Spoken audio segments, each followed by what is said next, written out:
Hello. I'd like to read you today a book that's one of my children's favorites as they were growing up. It's based on a poem called A Visit from St. Nicholas by Clement Clark Moore. You'll recognize this as "'Twas the Night Before Christmas." 'Twas the night before Christmas when all through the house not a creature was stirring, not even a mouse. The stockings were hung by the chimney with care in hopes that St. Nicholas soon would be there. The children were nestled all snug in their beds, while visions of sugar plums danced in their heads. And I in my kerchief and paw in his cap had just settled down for a long winter's nap. When out on the lawn there arose such a clatter, I sprang from the bed to see what was the matter. Away to the window I flew like a flash, tore open the shutters and threw up the sash.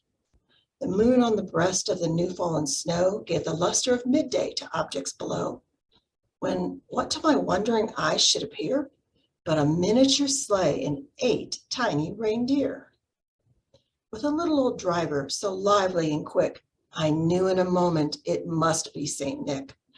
More rapid than eagles his coursers they came, and he whistled and shouted and called them by name. Now Dasher, now Dancer, now Prancer and Vixen, on Comet, on Cupid, on Donner and Blitzen. To the top of the porch, to the top of the wall, now dash away, dash away, dash away all. As dry leaves that before the wild hurricane fly, when they meet with an obstacle, mount to the sky. So up to the housetop the coursers they flew, with a sleigh full of toys and St. Nicholas too. And then, in a twinkling, I heard on the roof the prancing and pawing of each little hoof.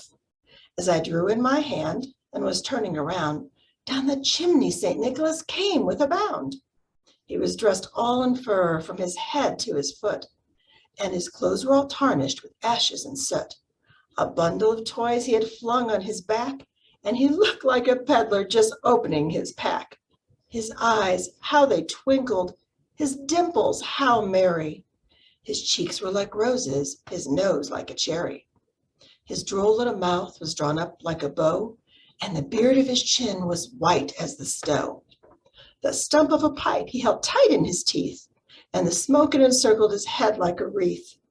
He had a broad face and a little round belly that shook when he laughed like a bowl full of jelly. He was chubby and plump, a right jolly old elf, and I laughed when I saw him in spite of myself.